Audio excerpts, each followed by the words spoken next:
Develop a fortune, state of mind, state of mind. It's time for a date with, time for a date with the Dorseys. Hello, hello, hello. This is yet another date with the Dorseys. Yes. Dim darn Dorseys, Dim darn Dorseys. And I am Dr. Jatan. And I am Floyd Dorsey, the fourth.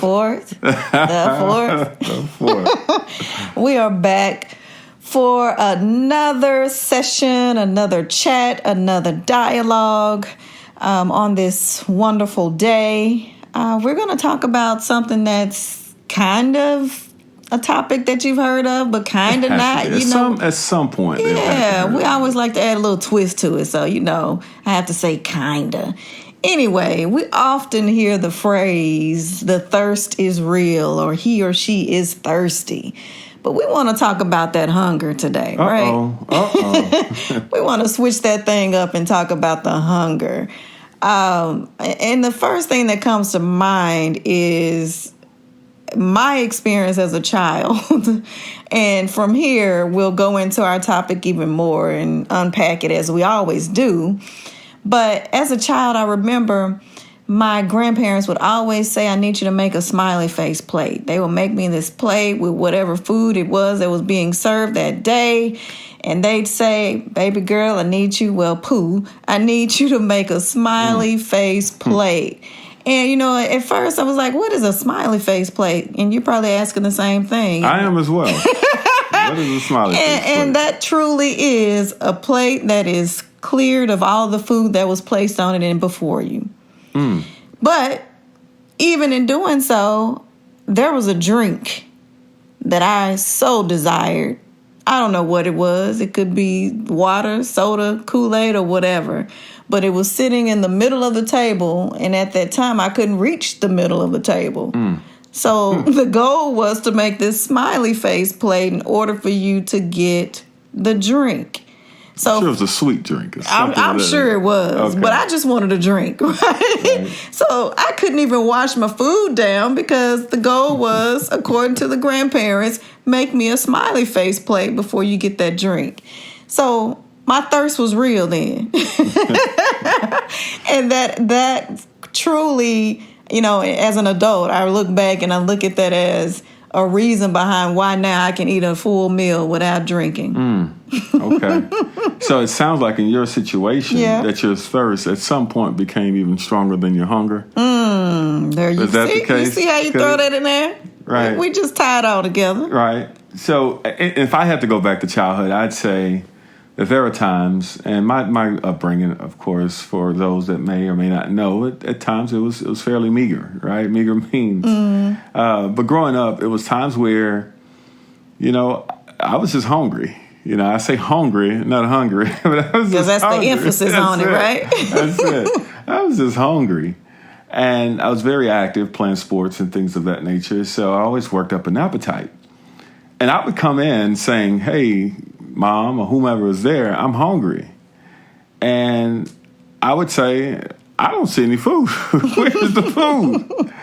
And my mom would get to naming out all the stuff that's in there. We got just some chicken. So if you're hungry, you find something. There's some chicken in there. There's some this. There's some that. And I'm thinking all that stuff, it would just take time. I don't want that, or things of that nature. But the point was, if I was truly hungry, then there was food in there. I just had to do the work or be patient while the food has been put together. See, in my mind, I'm thinking I'm hungry. I wanted a snack. Where are the snack cakes or the, something easy to get to? Let me get a quick sandwich or whatever it may be. But in her mind, it was really fulfilling the hunger the right way with a meal. Yeah. And I think that's the approach a lot of times when we are genuinely hungry for whatever it is in life. That's success or for our business ventures, for personal, whatever it may be. We're truly hungry. Sometimes we just go for that easy quick sandwich or that easy quick snack cake or whatever it may be that we think that's going to temporarily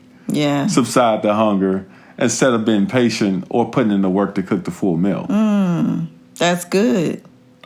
We kind of, that was just the cliff notes of we kind of took it 2 different directions. We did. So the thirst, although with the phrase that I mentioned in the opening, we talk about the thirst being real and people referring to others as being thirsty, is typically in a slang definition terminology used in a negative way. However, for the story that I shared, the thirst was real in a way that, I needed that drink to better enjoy the meal that I was having, right? And we're talking about being hungry or hungry. In that case, I had the food, right? I had the meal, the nourishment, but you also need to wash that down in order for it to digest as it should. So with your story, it was, I'm hungry. I just need the food. I just need something real quick so I can, deal with this feeling I'm feeling in my belly. That's it. Let me deal with the pain that's causing, it's impacting me right now. Yeah. Whatever that is, right? And with that, you have to be mindful, because I could have, I could have been very desperate, and I guess that's the direction I was going, desperate in my act, where it come across, as we call it today, the nomenclature that we use and how we frame up the word thirsty, right? It could have come across as I'm thirsty because I'm doing anything just to get something temporarily, or just to feel something that's not really substantive. And if I would have acted in such a desperate manner, then it would have come across as if I was just, he's just thirsty, right? Just crying for attention or just wanting to be seen and done. But if I was truly hungry, then my actions would have been a little bit different. And I do want to distinguish, I guess, the two when we're talking about the thirst that we see today versus the hunger that we really want to drive home. And I will say the hunger, if it's truly hunger, the only way to really deal with that is to give it the right substance and nutrients that it needs to deal with that hunger. Right. We'll unpack that in a bit.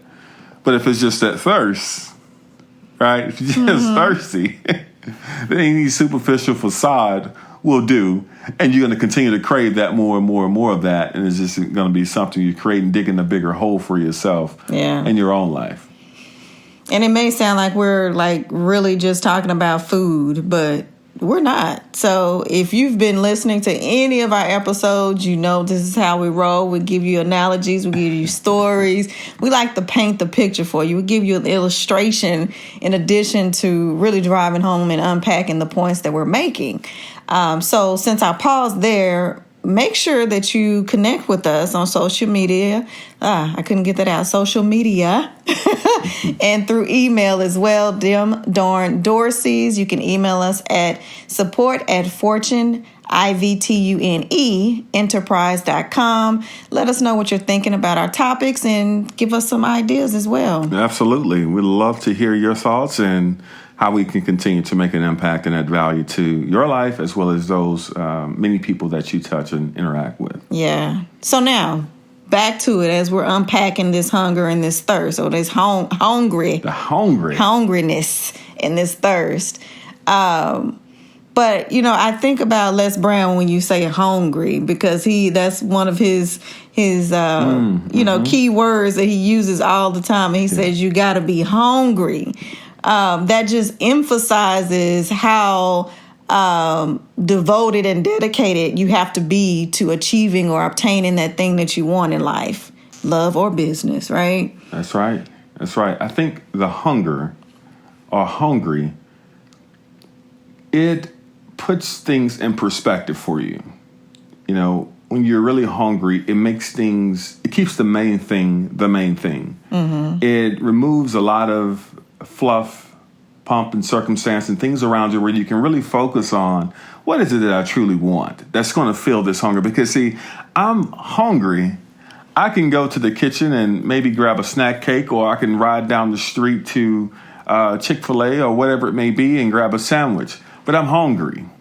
And I know that there are certain types of nutrition that I know that I need and I have a taste for that's only going to fill this. So I would pass up maybe a few different restaurants. And maybe people will say, well, if you're going to pass up these things, then you must not really be hungry. Then I would say, no, I'm that hungry that I'm willing and able to pass up these temporary things or overcome these milestones or whatever that I'm dealing with to get to the meal or the plate that I really desire that's going to fill it for me. Yeah. So I'm willing to go that extra mile. I'm willing to put in that extra work. I'm willing to do what it takes because I am hungry. For a certain thing. For a certain thing. I know what I want. Yeah. It's very clear, right? And this hunger is only making it even more clear. Yeah. I can't eat pizza right now. I want the neck bones and potatoes and all, whatever that is, right? Yeah. I really want, and I'm driven for that level of success or whatever I'm shooting for in my life. And just some temporary thing will not do. Yeah, some would say that having that hunger is a good thing because then once you get to whatever that desired meal is of yours, that is just that much more satisfying for you and gratifying, right? That's it. Because in your mind, to your point earlier, if you're saying that I want sushi, and just because as soon as you pull out of your neighborhood, you see Wendy's, and you stop at Wendy's and you taste that burger and you're like, wait, no, it filled the whole, right? It just wasn't there. It wasn't quite what I wanted. That's it. So when you have that, the difference between hunger and being hungry, when you have that intensified hunger, not only do you have the patience to get what it is that you actually want, but you're clear about what it is that you want. And so you're patient about the process because you know what it is that you want and you know where you have to go or who you have to connect with to get that thing. It. And that's what I'm going to do because I want to taste that sushi. I don't want that burger. That's it. I had, I know of a friend and he has a strong affinity towards this particular burger. It's a burger, I think it's a local to my hometown. And this friend was about 2 hours from my hometown. He said, in his mind, I am hungry and I know what I want. He committed to fulfilling his hunger with one goal in mind, and that's getting to that burger spot 2 hours away. On the way, he passed up just about every other burger franchise joint that you could imagine, from Wendy's to McDonald's to, Chick-fil-A. They were all there. He passed them all up to get to this one spot. Drove 2 hours. Some would say, no, he wasn't really hungry because if he was hungry, he'd have stopped and grabbed something. I'd say he was even more hungry because he was willing to endure, whatever pains it was that he was feeling in his stomach to get to achieve his goal, and that was getting to this particular burger spot because they make the best burgers. If you ask him on this side of heaven, and he just had to get that particular one, and it was so fulfilling for him. That first bite was just so magical for him. And as he went on to tell the story, it was just so fulfilling to complete it that it was all worth the journey. And he was at peace until the next thought came to his mind. Now, where do I go from here? Yeah. And that's where we'll all be. When you're going after your goals, when you're going after whatever it is you're trying to achieve, you will get there, you will enjoy it, you will celebrate. But you, just like I know many other people and myself, will be, now where do I go from here? Yeah. Right? Well, as you were telling that story, I was even thinking about the feeling of knowing what it is that you want to taste and what you feel like will be fulfilling for you at that moment. And you either get it and it's not satisfying or you have to settle for something else. How that is, how you feel at that point. And it takes me back to sushi just because I don't know why sushi's on my mind right now. Maybe I want some. Maybe that's what I'm hungry for right now. Nevertheless, most good sushi spots and steakhouses open at certain times of the day. I can remember distinctly a few times I've done this and I just lose track of time, not really realizing it. And I have my mind set on sushi at a certain spot. And I make my drive all the way there with pure excitement, just thinking, oh my goodness, this is my time to get some good old sushi. Mind you, listeners, my husband does not eat sushi, so not at all. This is why I get excited when I get to get it, because I'm like, oh, I get to, fulfill that desire I have. Nevertheless, I get there, no cars in the parking lot, and immediately it dawns on me, they don't open until da-da-da-da. I think it's 5. So they open for lunch, close for a few hours, and open again for dinner. So now I'm like, man, not only did I have it set in my mind, but I drove all this way. Not only did I drive all this way, but I drove all this way in pure excitement about what was about to be bestowed upon me. Only to get there and realize they're closed. So I'm still hungry. Right? So either I can just go to another sushi spot. You can't just eat sushi anywhere, by the way, if you don't know that. I don't know that. So I have no idea how that works. Or I can just, decide to eat something else. And I've had to do that before. And then I eat it and I'm like, oh, this is not as fun as my sushi would have been. And sometimes we go about life that way, where we have our mind set for certain things, right? Either we give up because we feel like the journey is too long or the journey is too hard, or we get there and realize, oh, this is not even really what I thought I wanted. And, we feel defeated, or we feel like we wasted time, and so many different feelings that could go through our minds. But I think when we are clear about what it is and we're patient about the process, then only then can we really reach the spot that we want to achieve and be satisfied and not just settle. It makes me think of, and putting it beyond food, right, in the context, is the movie with that Taraji P. Henson and which was one? It Acrimony? Was that it? Oh. What was that? Was it Alchemy? No, not Alchemy. It was the one where, I remember the name, but she was married to a guy. I think I remember the storyline. The storyline. So, they dated or whatever in college, and this guy had this grand idea to make this battery that would power, actually would be a substitute for most electricity. So power a house and things of that nature, right? So it was a amazing discovery that he had been working on for years and years and years, to the point where just his outlook as a man for her and to her family was like, this guy is just a pure loser. Give it up. Stop. But he was hungry. Yeah. Right? He was hungry. So he finally got into a position where, he, after persistence, I'm reaching out to this particular investor. And years. After years of reaching out to this particular investor that take chances on entrepreneurs. He got to the table, had the discussion, and it was there. He was right at the point where his hunger, what he had been working for many years, was about to be fulfilled, until the guy came with an offer that was just subpar, right? Far less than what it was going to take to fill up his appetite, right? So in other words, he went to, let's say, Chick-fil-A to get a 20-piece chicken strip, and someone offered him a half of a chicken strip and said, here you go. Thank you. After you've been waiting this time and putting in this work to get here to eat, here it is, and hopefully that fills your appetite. Yeah. Right? So for him in this case, he went back, and kept on working and kept on working and kept going. And then all of a sudden, that opportunity came available where it could really, it was a real sizable offer that was able to fulfill it. But I think the point in that is largely, if you're really hungry for it, and as Dr. Detun just said, it would be that patience, it would be that persistence of going after it.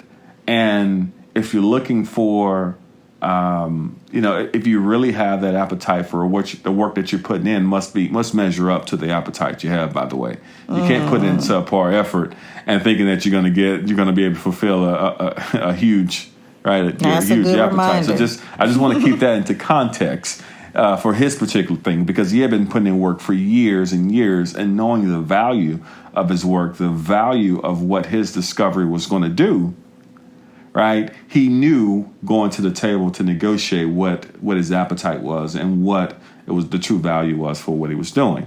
So in a nutshell, finally he was able to get that and able to receive the rewards and the funding and the monies that was commensurate to the work that he was putting in.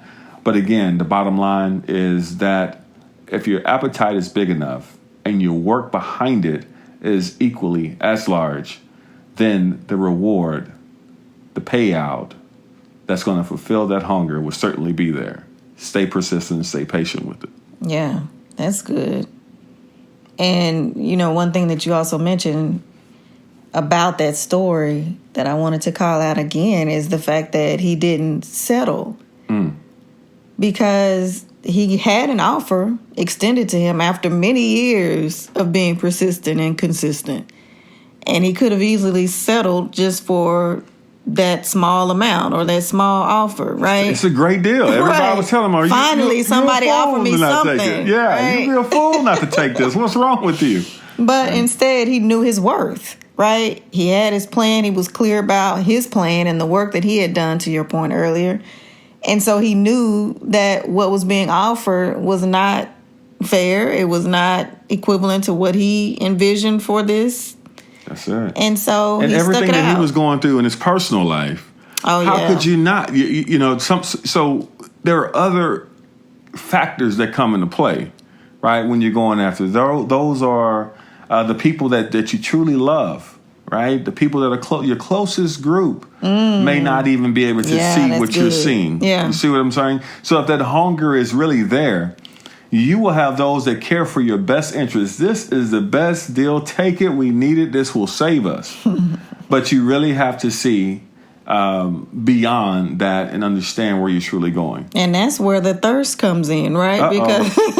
Because if he was thirsty, then he probably would have given up or just settled because everyone around him was being negative about it. That's it. He wasn't getting the attention or the praise or whatever that he wanted.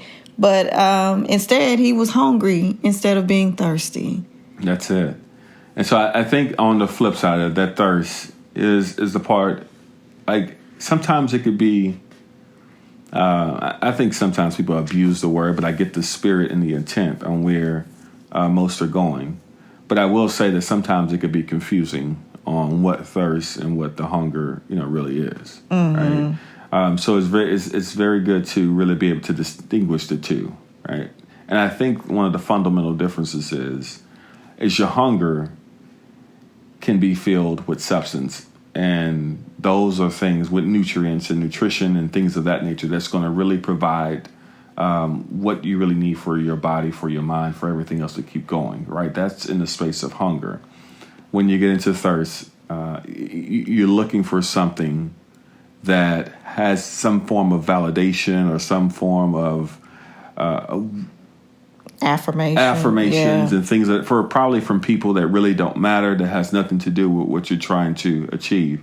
And that's where I would really get more into your personal idea of yourself, if that's really what you're seeking, right? So how do you view yourself if the thirst is really what you're after?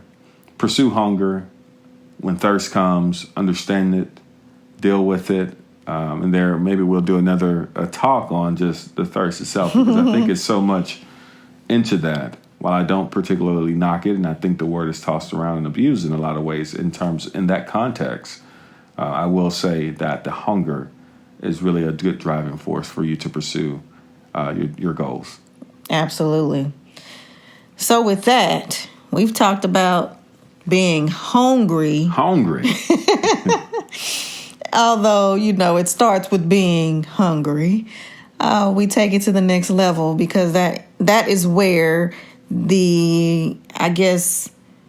where it's emphasized to where you're truly dedicated and you're going to do what it takes to get to or obtain what it is that you want to in life, right? I'll say that. So, as he just stated, we'll have to come back and talk to you again later, I guess, about thirst. Maybe one day. We'll spend some time on that. Maybe one day soon, perhaps. One day soon, perhaps. Perhaps. But until then, of course, you have this episode and you have all of the previous episodes to catch up on if you haven't already been listening. And again, you can follow us on Instagram and Facebook at dim, darn Dorseys. Uh-oh. Dim, darn Dorseys. One more time. Dim, darn Dorseys. So before we truly close out. Oh, was I too quick with that? Well, no, you were right on time. As always, right on time. So hunger for you, was there ever a point in your life where you were just hungry, or maybe you're there now, that, that you really was pursuing something that you'd like to share or discuss? Oh, okay. You're going to make your girl think right now. Mm-hmm. Yeah. So I'd like to think that I'm always hungry for something, whether it be career-wise, relationship-wise. When I have my mind set on something, I'm gonna do all that I think that I need to do in order to obtain that. But I mean, we can talk about business, right? I say that I'm hungry there because, of course, I'm a parallelpreneur, so I have a career, I have a business, I have a husband, and I have to work all that, right? Mm-hmm. So that requires Absolutely. a lot. Which one comes first? My husband. Of course. That was a test of the emergency broadcast system. That's awesome. Yeah, I will say that I've seen some amazing times for you living out that hunger when you were completing your dissertation and you were really pushing. I think I really saw the beginning of a push of your business, as well as your working your job and doing well, excelling there. And then I certainly didn't have any complaints, even though I joked about it, but I know it comes first. But that's really where I saw the hunger. And there were nights where I looked over in the room or in the bed and at 2, 3 in the morning, and I was here solo, like, what's going on? Not to say that I was missing or lacking anything, but I was just astounded that the work that you were putting into pursuing or fulfilling that hunger. And again, I think the fruits are certainly there of your labor. So I certainly commend you for that work and what thank you've done. You. Yeah. And you mentioned that, and this is the anniversary of the dissertation. Oh, awesome. See there? So what's yours? I'd love to hear that. I say similar to your story. I think mine has just been a perpetual thing throughout life. And some of my earlier years, the earlier drives really came just from a competition thing. I think probably what my sister started there, where we just competed with everything. If we were counting, something we saw on TV, we wanted to count how many colors we saw. Or if it was in the classrooms, where if she made all A's, well, I'm going for it too. And then it, went to sports and things of that nature. So I think that's just been my personal nature, that I continue to have that hunger. And that's why I said in the story that once you achieve it, once you have it, you enjoy it, you celebrate it, you memorialize it, and then you think, all right, what's next? And not to say that it has to be a something next, because I don't think that achieving the thing or having the thing is never the ultimate goal. I think the ultimate goal is becoming. And becoming is an ongoing thing. So my hunger is truly always becoming, and becoming more of me, becoming the best that I can become, so that in that becoming state of once I be, that everything else, it certainly comes back to you. Taking me back to the high tea. I always be arriving. That's it. That's it. But since you asked that question, now I start thinking of other stuff, and I just keep talking. But it's interesting that we both mentioned how we're persistently or consistently hungry. And many listening to this may say, oh, well, how does that work in a relationship? Because initially they may see you in your hustle and wonder, well, how is his wife being able to balance that or receive that? And likewise, they may see me and ask the same thing, and then now they hear us together saying we're both hungry. Well, goodness, how does that work out? You'll eat each other up. Right. I think that it's a great balance for us. And the good thing about it is that a lot of our hunger works together for the good of us, for our unit. That's it. It works in harmony. Yeah. Right? It's a harmonized hunger that if she's going after, something, then I'm eating too. And if I'm going after something, then she's definitely going to eat. So it's a interdependency thing, right? She can certainly function fully on her own and do extremely well, and I the same. But I think together we certainly work well in that aspect also. So I think that I think you did a good job summarizing, but it certainly is that for a relationship. I think that could be another topic too. Y'all let us know. Yeah, just let us know. Just let us know. So again, we have chatted about hunger versus hungry and how the thirst can be real. Can be real, but also it could be beneficial, right? We know it in a negative light, but we kind of brought some positivity to it as well during this conversation. So again, you can reach us on Instagram and Facebook at Dem Dorn Dorseys. That's DEM Dorn Dorseys. Okay, remember, don't look for them Dorn Dorseys. It's Dem Dorn Dorseys. And then you can also email us at support@fortuneenterprise.com. That's IVTUNE enterprise.com.